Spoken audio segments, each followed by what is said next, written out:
Olá, seja bem-vindo ao programa 293 de E o Resto é História com Rui Ramos e João Miguel Tavares. O nosso ouvinte, Frederico Bernardes Coelho, tem 26 anos, é licenciado em História e, imaginem, gosta muito do Rui Ramos. Fantástico, ótimo. E não gosta só de ouvir o programa, mas também gosta do teu estilo de escrita, Rui, e dos teus livros, que o deixam mais entusiasmado a cada página que passa. É para saberes. E para que não pense que isto é só mesmo graxa para obter boas notas, o Frederico não foi aluno do Rui, é mesmo um dedicado ouvinte deste nosso E o Resto da História. Nós temos ouvintes muito simpáticos que nos estimulam muito. Exato, se nós trouxéssemos para aqui os elogios, não sei, havia uma inundação de baba em todos os programas. Mas é muito reconfortante saber que há pessoas que gostam. É verdade. Muita gente gosta. Bom, e não só gosta, como nos enviam questões, não é? E é o caso do Frederico que nos enviou esta excelente questão. Ele pergunta-nos isto. Porquê é que após o golpe militar de 25 de abril de 74 não foram levados a julgamento os principais dirigentes do regime deposto? O Presidente da República, Américo Tomás, o Presidente do Conselho de Ministros, Marcelo Caetano, e demais membros do Governo e antigos ministros, tais como, ele dá exemplos, César Moreira Batista, Gonçalves Rapazote, Fernando dos Santos Costa, entre muitos outros. Percebe-se que é um homem da história. E ele lança esta questão, explica ao Frederico Bernardes Coelho, pois estas eram figuras que tomavam decisões que se traduziram na negação de direitos, de liberdades e garantias dos cidadãos e em duras ações de repressão e de perseguição a opositores políticos. Em resumo, Rui, o Frederico quer saber se esses julgamentos de figuras destacadas do antigo regime não foram realizados simplesmente pelo desejo de esquecer o passado e evitar conflitos na sociedade portuguesa, ou se houve outras razões para isso. E é realmente uma boa pergunta. Porque é que se preferiu exilar em vez de julgar? E já agora, quem é que foi obrigado a exilar-se? Quem é que fugiu? E quem é que pura e simplesmente pôde ficar em Portugal sem demasiadas chatices, apesar de ter colaborado com o Estado Novo após a Revolução dos Cravos? Muito pouca gente, ao contrário do que se diz. Muita pouca gente foi obrigada a exilar-se. Não, muito pouca gente ficou sem chatices, pôde viver em Portugal sem chatices. E ao contrário, ao contrário do que se diz, ao contrário da ideia que se tem, vamos explicar porquê. Eu creio que em relação a este caso, a maior parte das pessoas só se lembra do princípio da Revolução e do exílio de Marcelo Caetano e de Américo Tomás. É aquilo que ficou na memória. E já portanto, estás a ser otimista, porque eu acho que muita gente nem disso se lembra. Pronto, mas quer dizer, mas aqueles que se lembram de alguma coisa lembram-se disso. Aí sim, portanto, no imediato, o Presidente da República e o chefe do Governo são enviados para o Brasil. Há apenas 4 membros do governo que passam pela prisão, mas que são libertados no verão de 1974. Portanto, digamos, no fim de agosto, princípio de setembro de 1974, praticamente não há propriamente responsáveis políticos do Estado Novo na prisão em Portugal. Então, atenção, fim de agosto de 1974. O que tu estás a dizer, exílio para Américo Tomás e para Marcelo Caetano, para o Brasil, e só 4 membros do governo é que foram presos e presos durante muito pouco tempo, porque estavam no quartel do Carmo, por coisas assim. Quer dizer, foram detidos durante algum tempo e foram depois libertados. Não houve a polícia a ir atrás deles. Portanto, isto permitiu, em setembro de 1974, ao Ministro dos Negócios Estrangeiros, Mário Soares, quando ele vai, salvo erro, ao Conselho da Europa, Mário Soares vai falar de anunciar aos europeus uma revolução sem presos políticos. Diz, a revolução em Portugal é tão espantosa, é uma coisa tão notável, que reparem, houve uma revolução em Portugal e não há presos políticos. Não há vinganças. Não há vinganças em Portugal. E, portanto, esta era a grande garantia que os responsáveis políticos, pela nova situação criada pela Revolução de 25 de Abril de 1974, podiam dar à comunidade internacional de que estavam, de facto, empenhados numa transição para uma democracia pluralista. De que o novo regime não era a vingança das antigas oposições sobre quem tinha sido governo antes de 25 de abril de 1974. É isso que Mário Soares está a dizer. Nós não nos estamos a vingar em Portugal.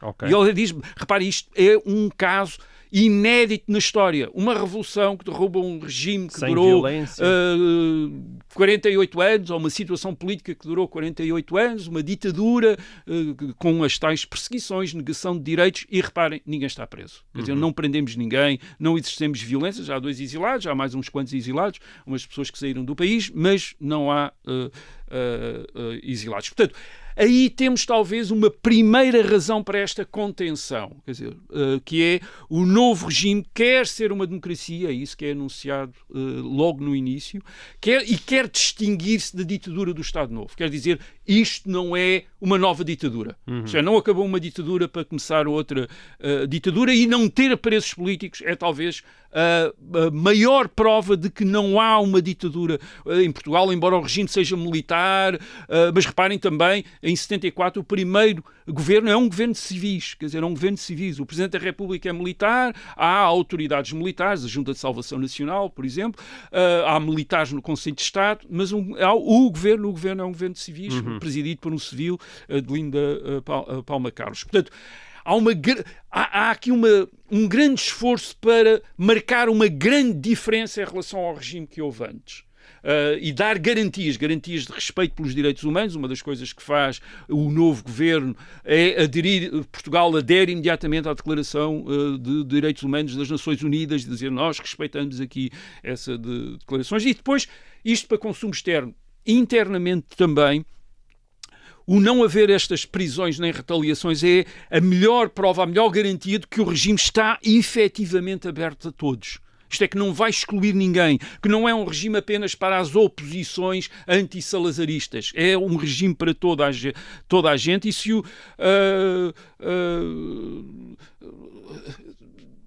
de facto, há a noção até de que se os novos governantes quisessem excluir os que tinham colaborado com o regime anterior, provavelmente teriam de excluir imensa gente, porque o regime tinha durado aqueles anos todos e... era preciso quase fundar uma nova ditadura. E era preciso uma nova ditadura. E isso tem a ver com a segunda razão. Quer dizer, a segunda razão é que não era viável tornar criminoso o regime anterior, em bloco. Isto é, criar um princípio de criminalidade coletiva, que, aliás, era um princípio que nos julgamentos que são de referência, de julgamentos de responsáveis políticos, no caso de Nuremberg em 1945, era um princípio que o Tribunal de Nuremberg tinha renunciado, isto é, não há responsabilidade coletiva, há responsabilidades individuais por crimes concretos, cuja responsabilidade possa ser atribuída a alguém. Portanto, não é por ter sido membro de um governo que de repente uma pessoa se torna necessariamente só por isso criminoso, quer dizer, esse não é um princípio, e percebe-se muito bem porque é que, aliás, além de ser contra, portanto, a tradição jurídica que se tinha criado no Ocidente depois da Segunda Guerra Mundial, isso também não era um princípio muito inteligente em Portugal. É que muita gente que fez a Revolução de 25 de Abril de 1974 tinha colaborado com o regime anterior. A começar pelos militares todos. Quer dizer, de facto, a Revolução de 25 de Abril de 1974, aquilo que nós vamos chamar Revolução, também poderíamos chamar uma transição. Porque é uma transição porquê? Pensemos nisto. Os dois presidentes da República depois de 1974, o general Spínola e o general Costa Gomes, o que é que eles eram uns meses antes do 25 de Abril? Era o chefe de Estado-Maior-Geral das Forças Armadas e o vice-chefe de Estado-Maior-Geral das Forças Armadas. Isto é, eram os militares da maior confiança do governo, quer dizer, de Marcelo Caetano. Portanto, se houvesse uma criminalidade coletiva dos responsáveis políticos do Estado Novo, os primeiros a ser presos deviam ser o general Spínola e o general Costa Gomes, quer dizer, porque faziam parte da... Aliás, o general Costa Gomes não tinha sido apenas chefe de Estado-Maior-Geral das Forças Armadas, enquanto Marcelo Caetano tinha sido chefe do governo. O general Costa Gomes tinha sido também chefe do Estado, chefe das Forças Armadas em Angola. O general Costa Gomes tinha sido também membro do governo de Oliveira Salazar.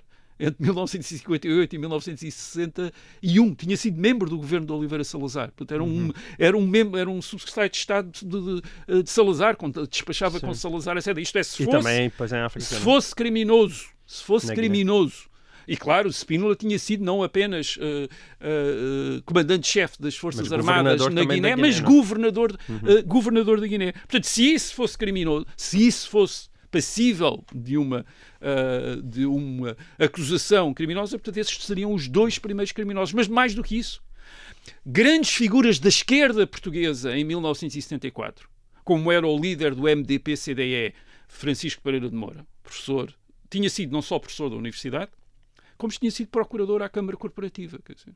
Portanto, se, mais uma vez, se fosse criminoso ser membro de órgãos políticos do Estado Novo, aqui temos um líder que é um companhão de ruta do Partido Comunista, quer dizer, um aliado fundamental do PCP, que devia também ter sido acusado imediatamente. Outra grande figura da esquerda pós-1974, Maria de Lourdes Pitacil, procuradora da Câmara Corporativa.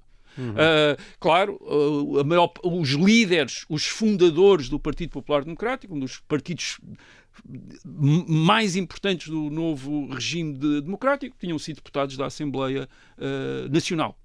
E reparem, estas pessoas tinham sido fundamentais na transição da ditadura para a democracia. Tinha sido a adesão deles aos valores democráticos, tinha sido a colaboração deles, a crítica, por exemplo, que os deputados da Assembleia Nacional, Francisco Sá Carneiro, Magalhães Mota, Balsemão, fazem da falta de liberdades no Estado Novo, tinha sido fundamental para criar um ambiente para separar, por exemplo, as classes médias em relação ao Estado Novo e para as tornar abertas à ideia de democracia. Portanto, não era apenas para os poupar que não havia uma criminalização em bloco do Estado Novo. É porque seria profundamente injusto também. Isto é, seria profundamente injusto. Iria-se criminalizar pessoas que tinham sido fundamentais na criação do regime democrático em Portugal, sem os quais não havia democracia em Portugal, a começar pelos militares. Os militares é que derrubaram a ditadura. Não foram...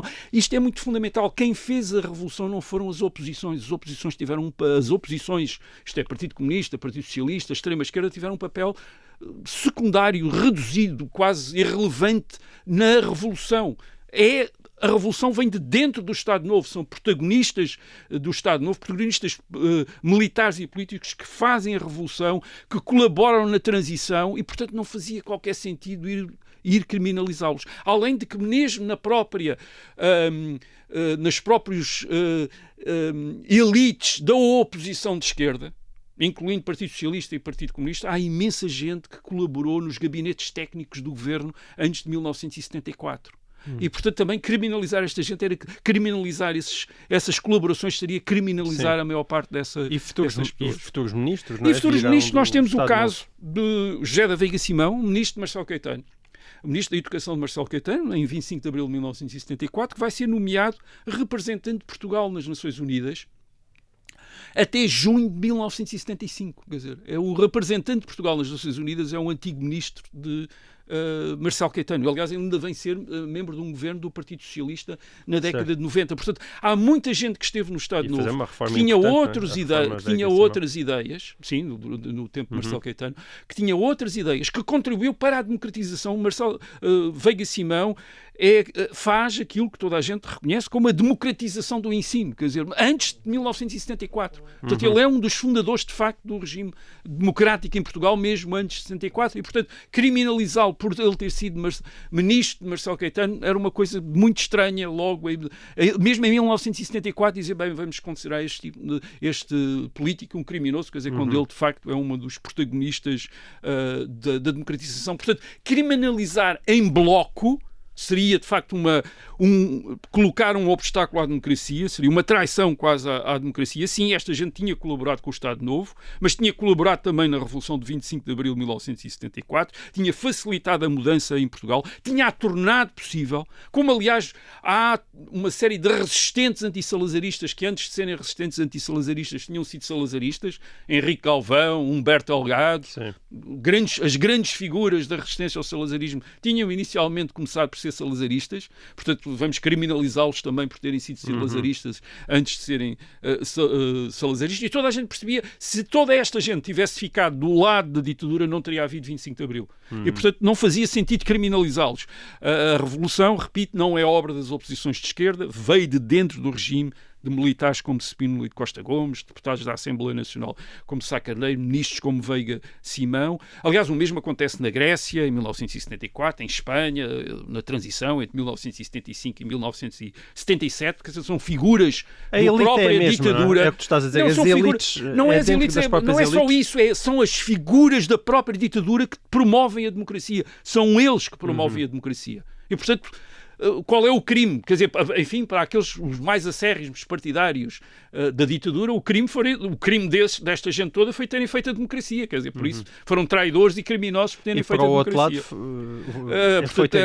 Exatamente, para este lado foi terem sido democratas, quer dizer, terem sido democratas. Portanto, e daí não haver estes julgamentos que fossem julgamentos em bloco, isto é, toda a gente ser acusada por ter feito parte ou ter colaborado com o governo do Estado Novo, não faz sentido. E, sobretudo, é muito difícil fazer isso em regimes que duram muito tempo, quer dizer. E em toda a gente está envolvida, quer dizer. Certo. Isto é, a sociedade, isto é, o regime do Estado Novo, desde 1933 até 1974, 41 anos, praticamente toda a gente fez carreira durante esses anos, que foi médico, que foi médico dos hospitais públicos, que foi professor em universidades públicas, que foi professor em escolas. Toda a gente, de uma maneira ou de outra, podia ser acusada de ter colaborado com a ditadura por ter feito carreiras, quer dizer, e, portanto, não era muito prático criar um princípio além de, repito, ser contra a tradição jurídica que tinha sido criada para estes casos. Mas a pergunta do nosso ouvinte imagina, é para alguns, não para todos, não é? Mas isso, para alguns, mas essa é a questão. Já lá vamos. Essa é a questão, mas vamos portanto, não sendo possível nem justa a criminalização em bloco, havia depois a questão da criminalização individual. Certo. Agora, alguns indivíduos também não era uma coisa fácil. Porquê? Porque para isso era necessário proceder de acordo com a lei. Quer dizer, mais uma vez, para distinguir da ditadura. Isto é, processos legais, tinha de haver os julgamentos, e os acusados teriam de ser acusados de crimes precisos, como foi o caso em Nuremberg, em 1945-46.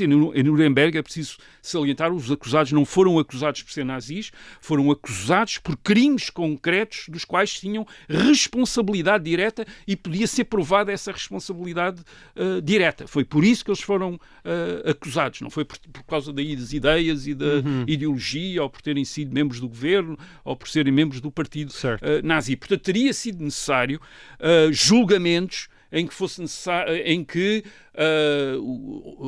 acusados de crimes precisos, de construídos processos para os incriminar, e tudo isto legalmente. O que quer dizer também usando o aparelho jurídico que existia em Portugal, e esse aparelho jurídico era também o aparelho do Estado Novo, quer dizer, os juízes que existiam antes de 1974 teriam de ser convidados para elaborar estes processos. Portanto, iriam ser coisas muito complicadas, basicamente. Isto é, agarrarem Marcelo Caetano e agarrarem Américo Tomás e tentar condená-los por crimes precisos em relação aos quais havia provas que eram eles que tinham dado ordens para aqueles atos terem sido cometidos, porque era isso que tinha acontecido em Nuremberg. Isto é, era necessário dizer, o Presidente do Conselho de Ministros tinha dado uma ordem direta para fulano tal ser torturado. Quer dizer, era preciso provar onde é que estava essa prova. Portanto, isto era complicado, quer dizer, era uma coisa complicada de fazer, e daí que as autoridades militares tivessem decidido, bem, o mais simples é mandá-los embora e puni-los de outra maneira.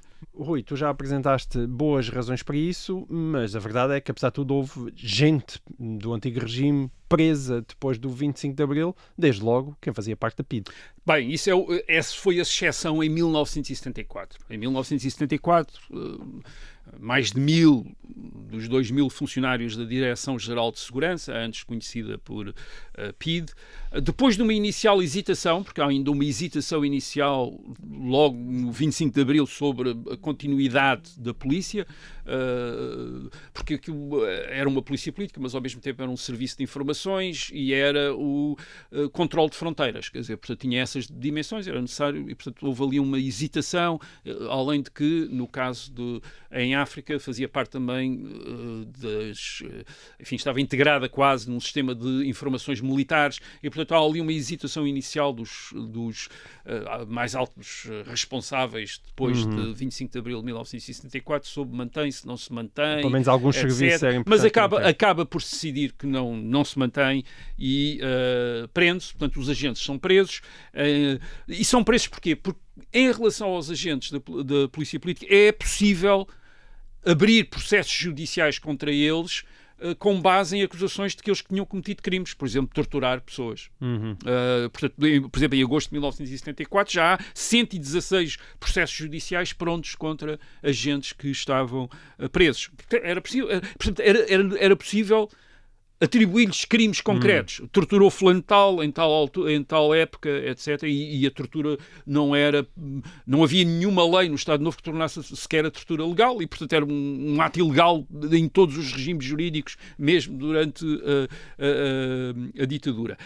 Isto vai evoluir, portanto, a ideia de acusá-los por crimes concretos vai evoluir depois em 25 de julho de 1975, portanto, o ano seguinte, a Lei 8/75 de 25 de julho, que cria o princípio já de culpa coletiva. Quer dizer, é uma coisa, aliás, é uma lei muito discutida, mas é uma culpa coletiva que diz que podem ser acusados em tribunal militar, e agora cito, todos os funcionários pertencentes às categorias de pessoal dirigente e pessoal técnico de investigação criminal até chefe de brigada inclusiva. Isto é, para estes pessoal da DGS não era necessário um crime específico. Isto é, bastava ter sido fazer parte do pessoal dirigente e do pessoal técnico de investigação criminal até chefe de brigada para ser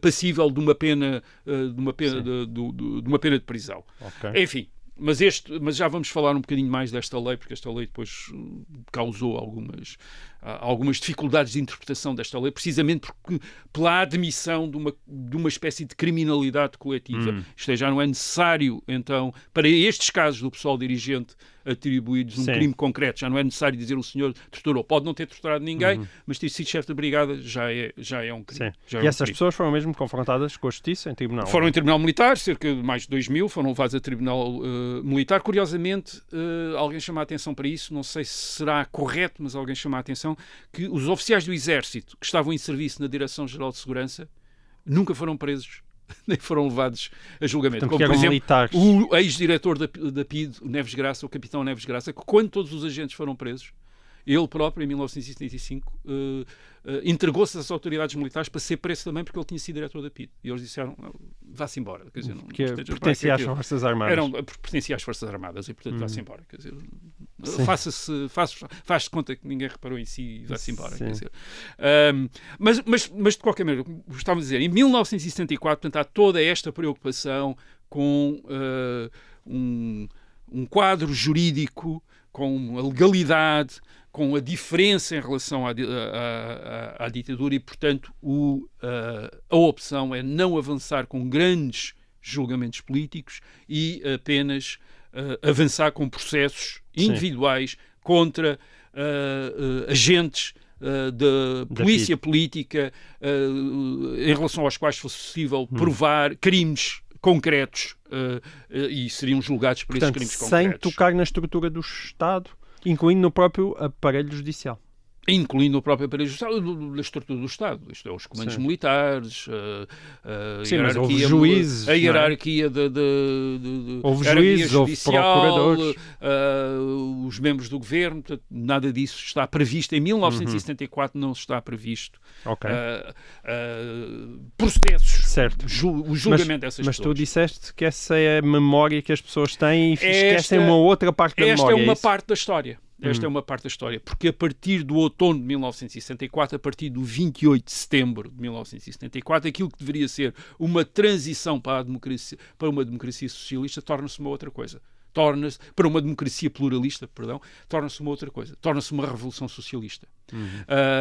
Com o poder nas mãos de militares alinhados com o PCP e com a extrema-esquerda, e uma das coisas que o PCP e a extrema-esquerda estavam a reivindicar já durante o verão de 74 era a liquidação do regime fascista através da punição dos seus responsáveis políticos. Ora bem, quando eles se tornam a força dominante na revolução, através de militares que estão em sintonia com eles, é essa liquidação que eles vão promover e faz parte. Essa liquidação dos fascistas faz parte da tomada do poder pelo PCP e pela extrema-esquerda a todos os níveis. Porquê? Porque significa, e é isso que interessa ao PCP e à extrema-esquerda, não é a questão da justiça revolucionária, é isso que interessa, a substituição de chefias e de pessoal. Quer dizer, é isso que lhes permite, de repente, começarem a alvejar os fascistas. Esta tomada de poder. Esta tomada de poder avança de duas maneiras. Primeiro, através de saneamentos, que já tinham começado,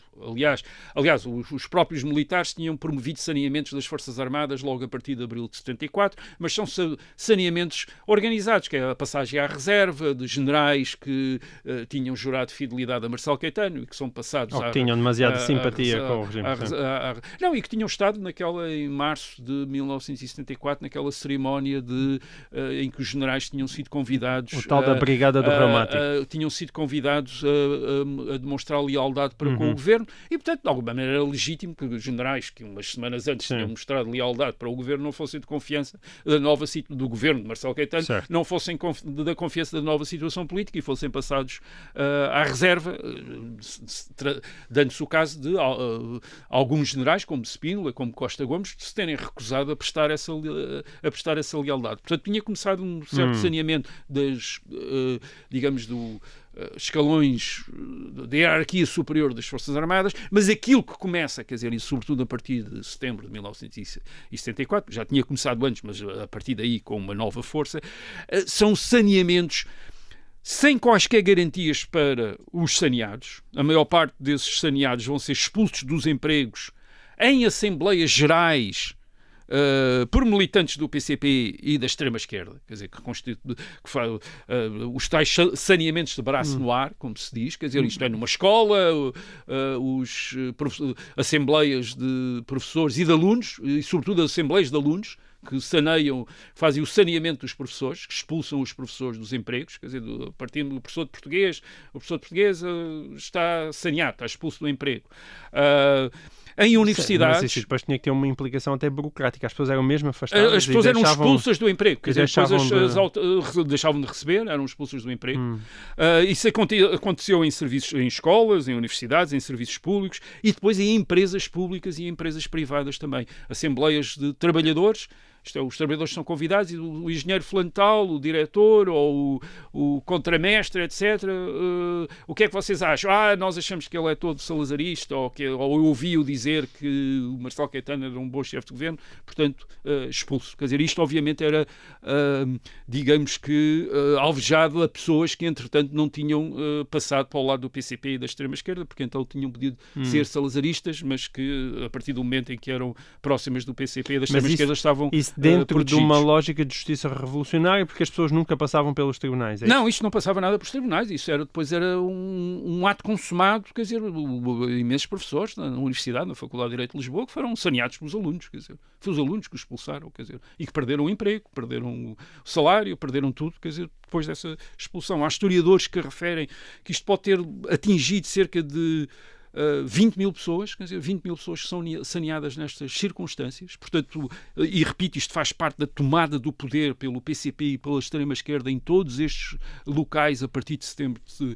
74. Portanto, são milhares de pessoas que foram expulsas dos empregos a pretexto de terem colaborado com o anterior regime. Mas, reparem, alguns podem ter colaborado, podiam ter sido salazaristas mesmo, podiam ter sido membros do governo de Salazar, mas é óbvio que por vezes a colaboração era o facto de terem esse emprego em 25 de abril de 1974. E, portanto, há coisas absolutamente absurdas. Vou dar um exemplo.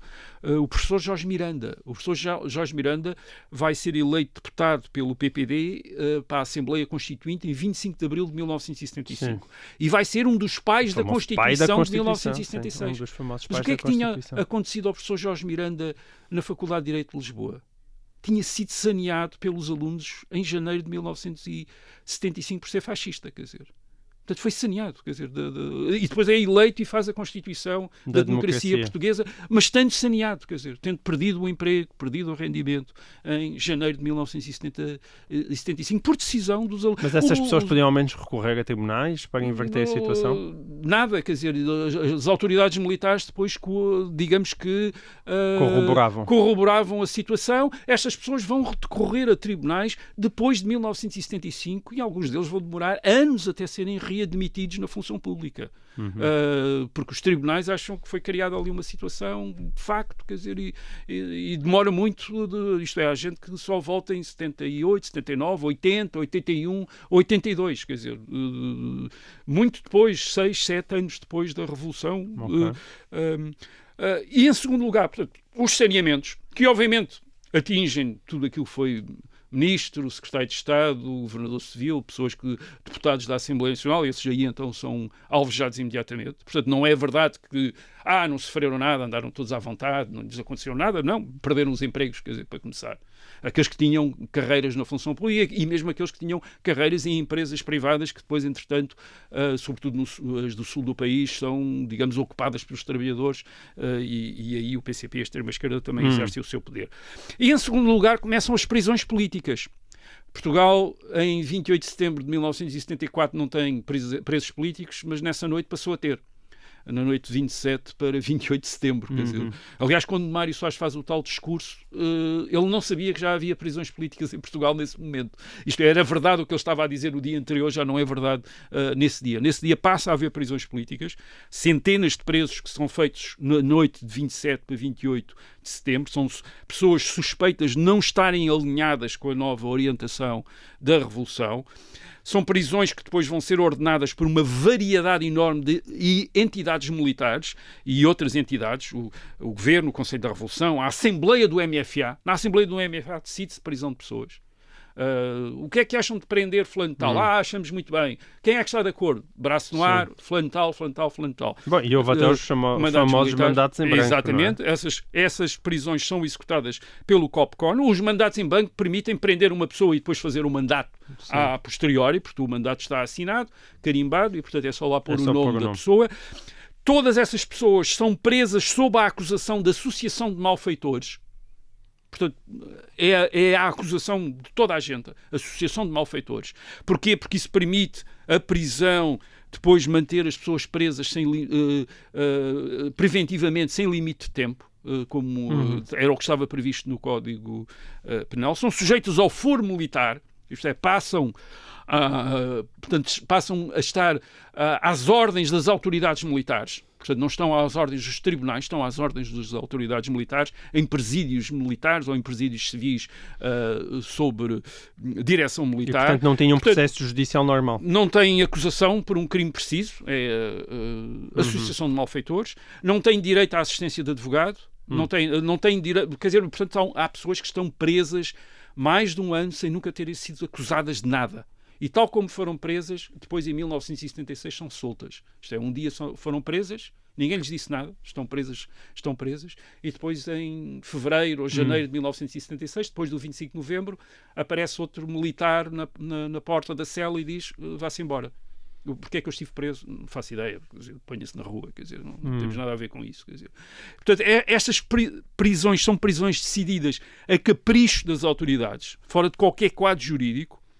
Aliás, os únicos processos que começam a ser montados têm a ver com os derrotados do confronto militar do 11 de março de 1975. Para isso começa a ideia do Conselho da Revolução, pensa em instituir um tribunal revolucionário, mas para esses apenas, não para todas as centenas de outros presos. Portanto, há milhares de pessoas presas desta maneira durante mais de um ano, sem nunca terem sido formalmente acusadas de nada, sujeitas a isolamento, quer dizer, a proibição de visitas, sujeitas a maus tratos, por exemplo, fuzilamentos simulados, quer dizer, imagina o que é uma pessoa ser encostada à parede para depois com tiros de pólvora seca, mas sem saber, quer dizer, imagina o que é passar por isso. E a tortura, quer dizer, com tortura com choques elétricos, espancamentos, etc., nestas prisões. Sim. Agora, os presos não estão apenas sujeitos ao que lhes acontecia nas prisões, estão sujeitos também àquilo que lhes acontece quando são presos. O ser preso desta maneira envolve imediatamente a expulsão dos empregos, portanto as pessoas perdem imediatamente o emprego e perdem as pensões de reforma no caso de serem reformados, portanto deixam-lhes de ser pagas as pensões de reforma, e têm as contas bancárias congeladas. As contas bancárias ficam imediatamente congeladas. O que quer dizer, para muitas famílias ficam na miséria. Quer dizer, pessoas que dependiam dos rendimentos e das contas bancárias do pai, por exemplo, ou do marido, quer dizer, portanto, do marido, do pai, de repente ficam sem rendimentos e, portanto, há situações, pessoas que contactam o Conselho da Revolução a queixar-se que estão na miséria perante a maior indiferença do Conselho da Revolução, que era uma coisa que fazia parte da tentativa de intimidar os críticos e os eventuais críticos e eventuais opositores do processo revolucionário. E aí há governantes do Aí Estado há Novo? governantes do Estado Novo que estão a ser presos desta maneira. Quer dizer, por exemplo, Franco Nogueira, o ministro dos Negócios Estrangeiros, de Salazar, ele está preso entre setembro de 1974 e maio de 1975. Ele sofre um infarto de miocárdio na prisão.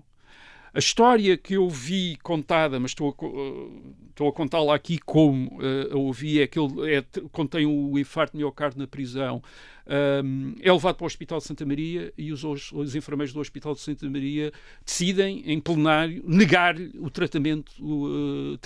Quer dizer, acham que o fascista não tem direito a ser tratado num hospital. Quer dizer, e ele depois é levado outra vez para a prisão. E, aliás, acaba por ser solto porque eles ficam com medo que ele morra na prisão e daria muito má reputação à prisão o antigo ministro dos Negócios Estrangeiros morrer na prisão. Portanto, isto é uma história, repito, esta é uma versão da história, pode haver outras versões, mas uma versão sinistra. E ele nunca é acusado de nada, portanto, ele é preso por associação de malfeitores em setembro de 1974. O general Caúza da Arriaga, mais uma vez, um antigo subsecretário de Estado da Aeronáutica de Salazar, 1952-1962, ele está preso entre 28 de setembro de 1974 e 21 de janeiro de 1976.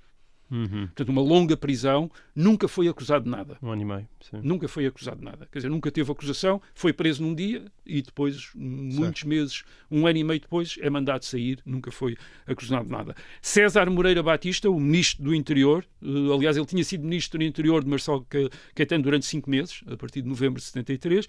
Ele é preso em setembro de 1974, associação de malfeitores também, e é mantido preso até fevereiro de 1976 e expulso da função pública. Também nunca vai a julgamento, nunca é acusado de nada, mas está metido na prisão durante ano e meio e expulso da função pública e só vai conseguir ser reintegrado em 1982, aliás, pouco tempo antes de morrer. É que ele consegue ser reintegrado, ele era funcionário público, portanto perdeu o emprego e só consegue. Outro ministro do Interior, o Alfredo dos Santos Júnior, tinha sido ministro do Interior em 1961-1968, também é preso em janeiro de 1965, também fica preso uma quantidade de tempo, acusado de associação de malfeitores. O general Arnaldo Schultz, o outro ministro do Interior, também preso em janeiro de 1975. Reparem, estas prisões não são prisões de abril de 1974, são prisões de 1975. São em janeiro de 1975 que estas pessoas começam a ser presas, ou em setembro de 1974, ou em janeiro de 1975 que estas pessoas começam a ser presas. O almirante Henrique Tenreiro, que tinha sido presidente da Junta Nacional de Fomento da Pesca, o almirante Sarmento Rodrigues, ministro do Ultramar. Todos eles estão presos mais de 1 ano, estão expulsos dos seus empregos, com perda de rendimentos, etc. E depois não são acusados de nada. Aliás, o general Schultz, que quando está na prisão, faz um requerimento a Costa Gomes como chefe de Estado-Maior-General das Forças Armadas, além de ser Presidente da República, e ele diz: eu estou preso por ter sido membro de um governo do qual o senhor também fazia parte. Quer dizer, eu fui membro de um governo de 1958 e 1961, estou preso por isso. Aliás, acho que estou preso por isso, porque a acusação é a associação de malfeitores, ele não sabe porque é que está preso. Sim. Mas estou preso por isso e o senhor também fazia parte deste governo. Porque é que o senhor é Presidente da República e eu estou na prisão? Quer dizer, muito bem. Basicamente temos uma pilha de gente que foi mantida presa sem acusação, sem culpa formada. Portanto, ali finais de 74 e início de 75, e que depois só é solta em 76. Portanto, estamos a falar 76. 1 ano e meio, se calhar para algumas pessoas perto de 2 anos. Sem culpa formada, sem nunca terem sido apresentados a coisa nenhuma. Nada, quer dizer... Porque sim. Porque sim. Como diz o general Caúza da Arriaga, faz um requerimento ao Conselho da Revolução em abril de 1975 e diz: eu já percebi que fui preso para estar preso. É a única razão. Portanto, isto é... Só a lei, e agora vamos recordar outra vez a lei 8/75 de 25 de julho, portanto, uma lei de 1975. Essa lei veio criar talvez alguma lógica para algumas prisões, porque veio declarar que seriam punidos com pena de prisão de 8 a 10 anos os membros do governo, e depois especifica que estes membros do governo são o Presidente do Conselho de Ministros e o Ministro do Interior, que fossem, e cito, responsáveis diretos pela atividade criminosa, por atividades criminosas da DGS. E isto criou aqui uma dúvida, quer dizer, isto é, eles são passíveis de ser acusados e de penas de prisão apenas por serem Presidente do Conselho de Ministros e Ministro do Interior, ou apenas na medida em que fosse possível responsabilizá-los diretamente por crimes praticados pela DGS. Isto é, não apenas por terem sido Ministro do Interior, mas por terem dado ordens à DGS para fazer determinadas atos que são atos que podem ser descritos como criminosos. Portanto, e nesse caso seria necessário, para os condenar, não apenas o facto de eles ter sido chefe do governo e Ministro do Interior, mas provar a responsabilidade direta por determinados crimes.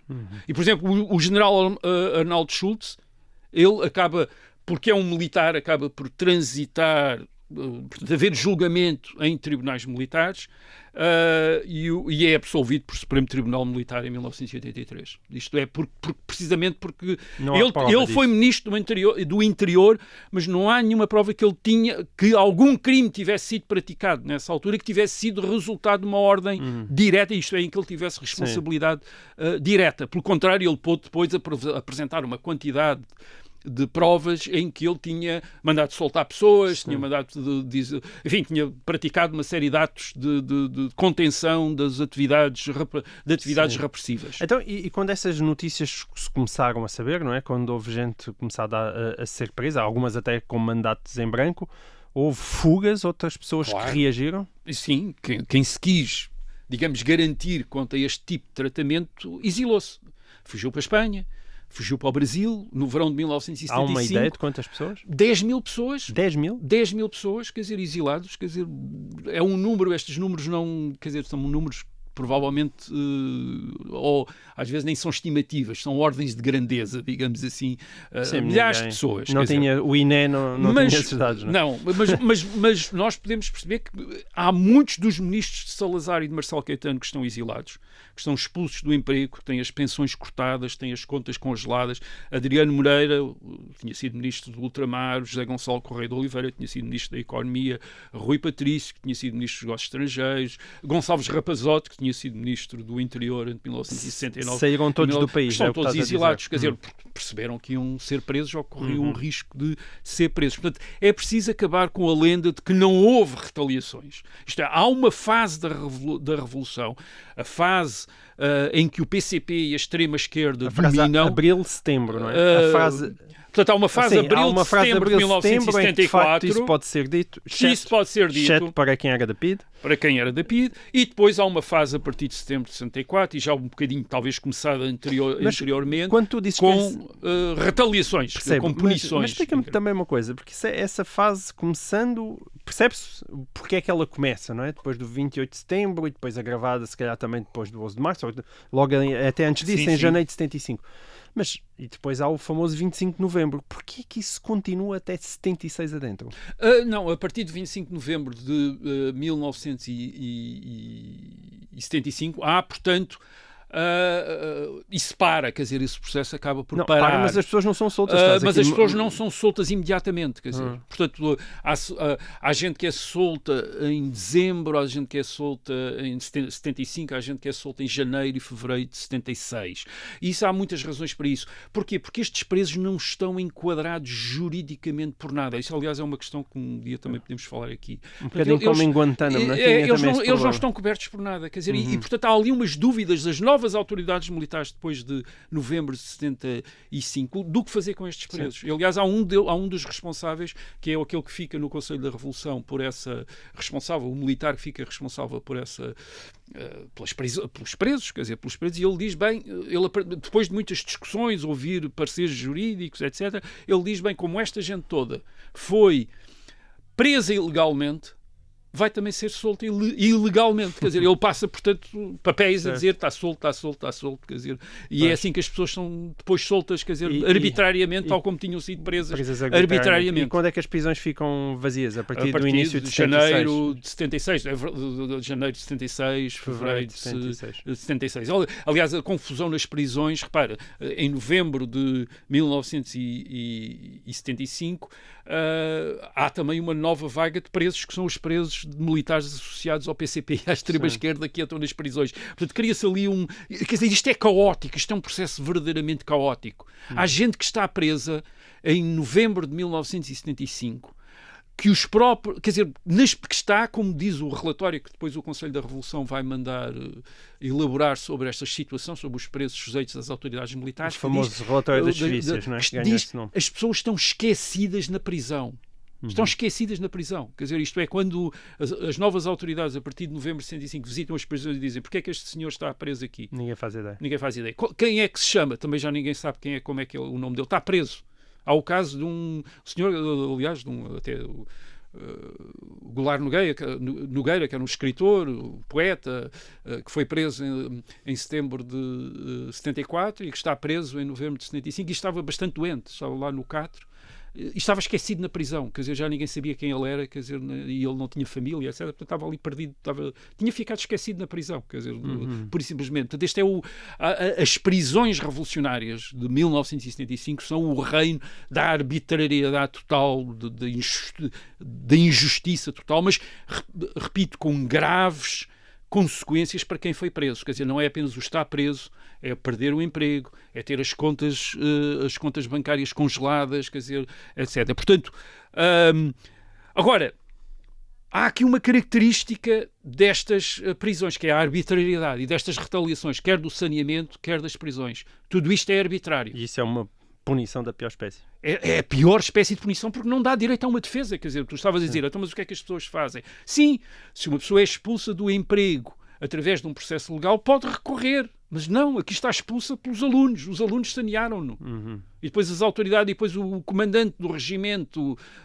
militar local diz, não, o senhor é um fascista e, portanto, não pode voltar à escola. E é assim que a pessoa fica fora do emprego, quer dizer. Portanto, recorre a quem? As pessoas escrevem para o Conselho da Revolução. O Conselho da Revolução acha que é bom dar estes exemplos de punição dos fascistas. Portanto, não...